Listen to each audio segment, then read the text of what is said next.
বাংলাদেশের স্বাস্থ্য সেবায় ফার্মাসিস্টদের অন্তর্ভুক্তিকরণ, হসপিটাল ফার্মেসি, ক্লিনিক্যাল ফার্মেসি এবং ফার্মাসিস্টদের সকল জায়গায় ন্যায্য দাবি দেওয়া আদায়ের জন্য অনেক মিটিং মিছিল হয়েছে, অনেক কথাবার্তাই হয়েছে। আদৌ কি তাদের ন্যায্য দাবিগুলা আদায় হয়েছে কিনা, কিংবা এই দাবিগুলা কতটুকু দৃশ্যমান হয়েছে, কারোই জানা নেই। প্রিয় দর্শক, আজকে কথা বলবো বাংলাদেশে ফার্মাসিস্টদের অন্তর্ভুক্তিকরণ এবং তাদের ন্যায্য দাবি নিয়ে সম্প্রতি বাংলাদেশ ফার্মাসিস্ট ফোরামের পক্ষ থেকে উত্থাপিত 6টি দাবি নিয়ে।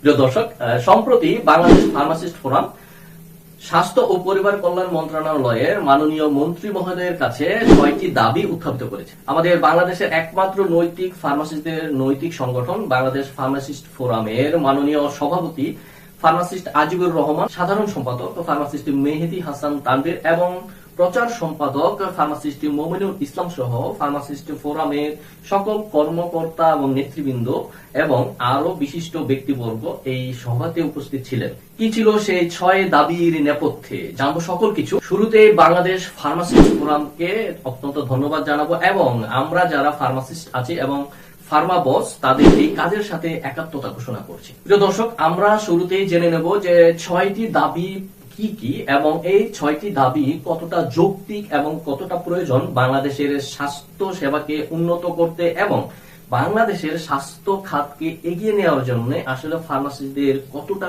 গুরুত্ব এবং প্রয়োজনীয়তা আছে সেই বিষয়ে আলোকপাত করব। চলুন শুরুতেই জেনে নেই কি সেই 6টা দাবি। 1 নম্বর দাবি হলো সকল সরকারি হাসপাতালে হসপিটাল ও ক্লিনিক্যাল ফার্মেসি সেবা চালু করে গ্র্যাজুয়েট ফার্মাসিস্ট নিয়োগ।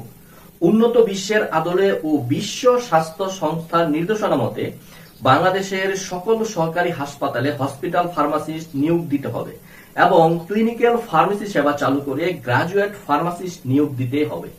এই দাবিটা কতটা যৌক্তিক যদি সেটা আমরা বিশ্লেষণ করি তাহলে সেটা বুঝতে পারবো যে বিশ্ব স্বাস্থ্য সংস্থার মতে আপনার হসপিটালে ফার্মাসিস্টদেরকে অবশ্যই অন্তর্ভুক্তিকরণ করতে হয়। ফার্মাসিস্টদের একটা নিজস্ব পদ আছে। বিশ্ব স্বাস্থ্য সংস্থার মতে প্রত্যেক 10,000 জনগোষ্ঠীর পিছনে একজন ফার্মাসিস্ট থাকতে হয় এবং আপনার হাসপাতালে প্রত্যেকটা 20টা বেডের পিছনে একজন ফার্মাসিস্ট, ক্লিনিক্যাল ফার্মাসিস্ট নিয়োগ দিতে হয়। এটা হলো বিশ্ব স্বাস্থ্য সংস্থা হু এর নির্দেশনা। এখন এই নির্দেশনা যদি আপনি না মানেন তাহলে অবশ্যই আপনি বিশ্বমানের স্বাস্থ্য সেবা দিতে পারবেন না এবং পরিপূর্ণ একটা স্বাস্থ্য সেবা অবশ্যই আপনি দিতে পারবেন না। কারণ এই স্বাস্থ্য সেবার মান উন্নয়ন করতে হলে এবং আপনি মানসম্পন্ন স্বাস্থ্য সেবা প্রদান করতে হলে অবশ্যই আপনাকে সংশ্লিষ্ট যত টেকনিশিয়ান আছে, যত টেকনিক্যাল পার্সন আছে, আপনার যত সেবা কর্মী বা স্বাস্থ্য কর্মী আছে সকলকেই আপনাকে নিয়োগ দিতে হবে এবং সকলকেই কাজের সুযোগ করে দিতে হবে। যদি ফার্মাসিস্টদের কাজ করতে না দেওয়া হয় তাহলে ফার্মাসিস্টদের কাজটা কারা করবে? যে ঔষধ সম্পর্কিত যত তথ্য বা ঔষধ সম্পর্কিত যত সেবা, যত জ্ঞান, এটা কিন্তু ফার্মাসিস্ট ছাড়া ভালোভাবে আপনাকে কেউ দিতে পারবে না। এর জন্যই কিন্তু আপনার বিশ্ব স্বাস্থ্য সংস্থা হু আপনাকে হসপিটালে ফার্মাসিস্ট নিয়োগের ব্যাপারে বাধ্যবাধকতা করে দিয়েছে। সুতরাং আপনাকে অবশ্যই স্বাস্থ্য সেবার মান উন্নয়ন করতে হলে ফার্মাসিস্টদেরকে হসপিটালে কাজ করতে দিতে হবে। সেটা ক্লিনিক্যাল ফার্মাসিস্ট এবং হসপিটাল ফার্মাসিস্ট। ক্লিনিক্যাল ফার্মাসিস্ট আপনার সরাসরি রোগীদের সংস্পর্শে কাজ করবে এবং হসপিটাল ফার্মাসিস্ট আপনার হসপিটালে যে ফার্মেসি আছে ঔষধের মান এবং ঔষধের সংরক্ষণ, ঔষধের বিতরণ, এই কাজগুলা নিশ্চিত করবে। সুতরাং আপনি যদি স্বাস্থ্য সেবাকে একটা ঘরের সাথে তুলনা করেন, ধরুন একটা ঘরের 4টা খুঁটি ছাড়া একটা ঘর কখনই মজবুত হয় না। আপনি স্বাস্থ্য সেবাটাকে ঠিক সেইভাবে কল্পনা করেন যে স্বাস্থ্য সেবার 4 থেকে 4টা খুঁটি, একটা খুঁটি হলো ডাক্তার, একটা খুঁটি ফার্মাসিস্ট, একটা খুঁটি হলো নার্স এবং একটা খুঁটি হলো আপনার টেকনিশিয়ান, যারা টেকনিক্যাল পার্সন, ল্যাব টেকনিশিয়ান। এখন আপনি যদি একটা খুঁটিকে ফেলে দেন তাহলে অবশ্যই আপনার ঘরটা যেমন নড়বড়ে হয়ে যায়, ঠিক আপনার স্বাস্থ্য সেবাটাও এইরকম নড়বড়ে একটা অবস্থায় চলে আসবে। সুতরাং আপনাকে স্বাস্থ্য সেবার মান উন্নয়ন করতে হলে অবশ্যই এই দাবির বাস্তবায়ন করা ছাড়া কোনো বিকল্প নেই।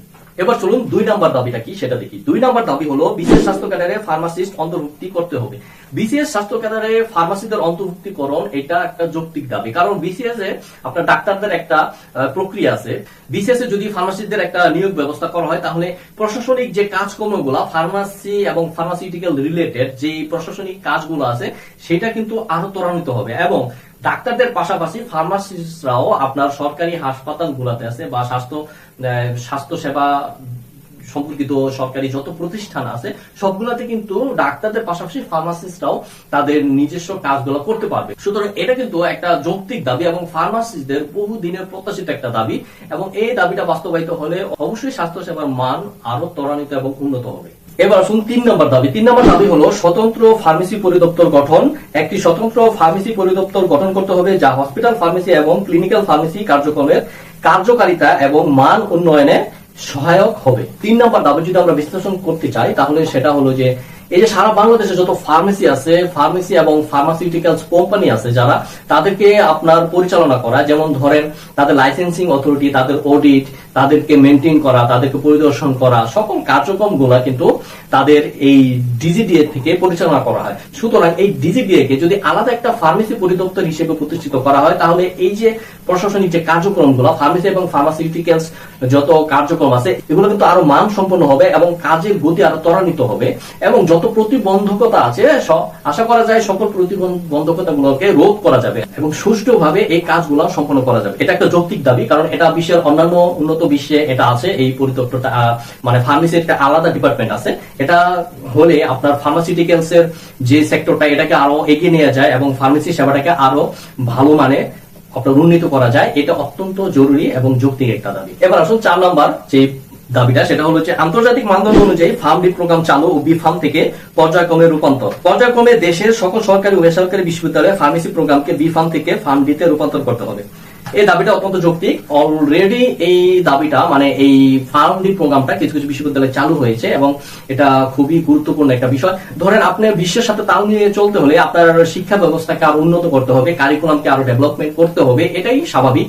যেহেতু উন্নত বিশ্বে ফার্ম ডিটা চালু হয়ে গিয়েছে এবং ফার্ম ডিটা আরো আপডেটেড একটা কোর্স। আমরা সাধারণত বি ফার্ম যেটা ব্যাচেলর অফ ফার্মেসি সেটা হলো 4 বছরের একটা কোর্স, এবং এখানে আপনার ইমপ্লান্ট ট্রেনিং এর একটা সময় থাকে। আর ফার্ম ডিতে আপনার হসপিটাল ফার্মেসি মানে ফার্মেসি হসপিটালে আপনার ইন্টার্নি করার একটা সুযোগ থাকে, এবং ফার্ম ডিটা হলো 5 বছরের কোর্স এবং বি ফার্মটা হলো 4 বছরের কোর্স।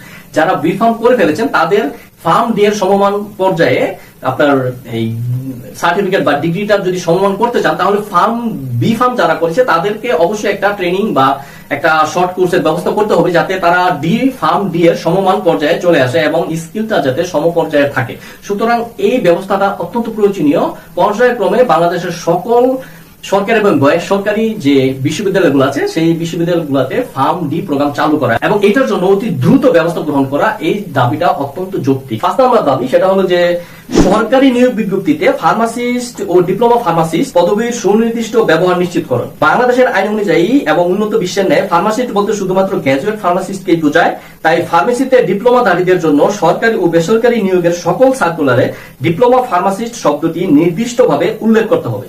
এই 5 নম্বর দাবিটা যদি আমি বিশ্লেষণ করতে চাই তাহলে আমি শুরুতেই যেটা বলবো যে ফার্মাসিস্ট মূলত যারা 4 বছরে ব্যাচেলর ডিগ্রি অর্জন করে তাদের কি বলা হয়? বিশ্ব স্বাস্থ্য সংস্থা হু এর সংজ্ঞায়িত মতে ফার্মাসিস্ট হলো তারা যারা ঔষধ উৎপাদন, ঔষধ সংরক্ষণ এবং ঔষধ বিতরণ এই জ্ঞানগুলো অর্জন করে এবং তার একটা প্রাতিষ্ঠানিক সার্টিফিকেট আছে, অ্যাক্রিডিটেশন আছে, সেই ফার্মাসিস্ট। সুতরাং WHO এর মতে, বিশ্ব স্বাস্থ্য সংস্থার মতে ফার্মাসিস্ট হলো সে যে ব্যাচেলর অফ ফার্মেসি অথবা ফার্ম ডি এই কোর্সটা যারা সম্পন্ন করে তারাই মূলত ফার্মাসিস্ট।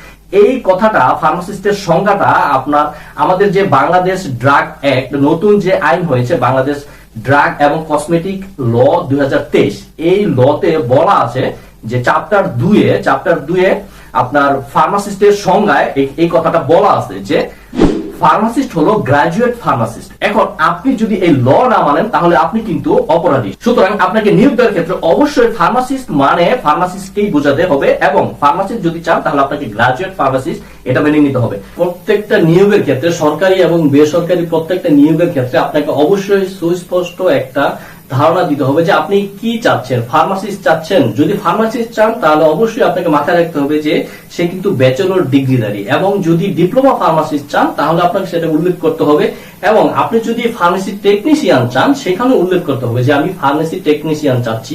ফার্মেসি টেকনিশিয়ান হলো যারা 2-3 মাসের বা 6 মাসের একটা শর্ট কোর্স করে ফার্মেসির উপর, তারা হলো ফার্মেসি টেকনিশিয়ান। সুতরাং এই বিষয়টা অত্যন্ত জরুরি, কারণ আপনি কোনো প্রফেশনাল লোককে আন্ডার এস্টিমেট করতে পারেন না। আপনার একটা প্রফেশনকে সংজ্ঞায়িত করতে হলে সেই প্রফেশনালদের একটা নির্দিষ্ট যোগ্যতা থাকতে হয়, একটা সার্টিফিকেট থাকতে হয়, এইটা আপনাকে মানতে হবে। সুতরাং এই বিষয়টা অত্যন্ত জরুরি এবং এইটা ফার্মাসিস্টদের বহুদিনের প্রতীক্ষিত একটা দাবি। এই দাবি অবশ্যই যৌক্তিক এবং এটা বাস্তবায়ন অবশ্যই প্রয়োজনীয়। আমরা যদি 6 নম্বর দাবিটা বিশ্লেষণ করি তাহলে দেখতে পাবো যে 6 নম্বর দাবিতে বলা আছে যে ডিজিডিএ তে মানে ড্রাগ অ্যাডমিনিস্ট্রেশনে আপনার ফার্মাসিস্টদের অন্তর্ভুক্তিকরণ, মানে ফার্মাসিস্টদের জায়গায় ফার্মাসিস্টদেরকে চাকরি দিতে হবে। এটা হলো খুব ন্যায্য একটা দাবি এবং খুব জোরালো একটা দাবি। আচ্ছা, ডিজিডিএ এর কাজ কি? ডিজিডিএ এর কাজ হলো আপনার সারা বাংলাদেশে যত ফার্মাসিউটিক্যাল কোম্পানি আছে এই কোম্পানিগুলোর তদারকি করা, তাদের লাইসেন্সিং অথরিটি মেইনটেইন করা, তাদেরকে অডিট করানো, তারপর তাদের যে আপনার অবজারভেশন আছে তাদের পরামর্শ দেওয়া, এই কাজগুলো কিন্তু ডিজিডিএ করে থাকে। এবং ডিজিডিএ যে ড্রাগ ইন্সপেক্টর আছে, ড্রাগ ইন্সপেক্টর কিন্তু সারা বাংলাদেশে ছড়িয়ে ছিটিয়ে আছে সব জায়গায়। এই ড্রাগ ইন্সপেক্টর গুলো যদি ফার্মাসিস্ট হয় তাহলে কিন্তু সহজেই সবকিছু বুঝতে পারবে এবং এই দায়িত্বগুলো সঠিকভাবে পালন করতে পারবে এবং অবশ্যই এই কাজের মান আরো বাড়বে এবং সঠিক এবং জিএমপি কমপ্লাই কাজ আমরা এখান থেকে পাবো। সুতরাং ডিজিডিএ তে ড্রাগ ইন্সপেক্টর পদে অবশ্যই ফার্মাসিস্টদের অন্তর্ভুক্তিকরণ নিশ্চিত করতে হবে এবং ফার্মাসিস্টদের জায়গা ফার্মাসিস্টদেরকে ছেড়ে দিতে হবে, তাহলে আপনি মানসম্পন্ন কাজ আদায় করে নিতে পারবেন। সুতরাং এই দাবিটা অত্যন্ত যৌক্তিক এবং সময়োপযোগী। প্রিয় দর্শক, এই দাবিটা কিছুটা পূরণ হয়েছে। আমাদের বর্তমান ঔষধ প্রশাসন অধিদপ্তরের যিনি মহাপরিচালক তিনি একজন ফার্মাসিস্ট, তিনি নতুন নিয়োগপ্রাপ্ত হয়েছেন, তিনি জনাব মোহাম্মদ আলমগীর হোসেন, তাকে অভিনন্দন ও শুভেচ্ছা জানাচ্ছি। সুতরাং দর্শক, অবশ্যই আমরা বুঝতে পারলাম যে বাংলাদেশ ফার্মাসিস্ট ফোরামে 6 দফা দাবি কতগুলো যৌক্তিক এবং বাংলাদেশের স্বাস্থ্য খাতে এটা কতটা গুরুত্বপূর্ণ। বাংলাদেশের ধুকে ধুকে জ্বলতে থাকা এই যে স্বাস্থ্য খাত, এটাকে টেনে তুলতে হলে, প্রাণ দিতে হলে অবশ্যই এই 6টা দাবিকে বাস্তবায়ন করা অত্যন্ত জরুরি এবং আশা ব্যক্ত করছি আমরা যে এই 6টা দাবি অতি দ্রুত বাস্তবায়িত হবে এবং বাংলাদেশের স্বাস্থ্য খাতকে মান সম্পন্ন করার লক্ষ্যে এগিয়ে নেওয়া হবে। সুতরাং এই আশা ব্যক্ত রেখে আমরা আজকের ভিডিও এখানে শেষ করছি। আল্লাহ হাফেজ।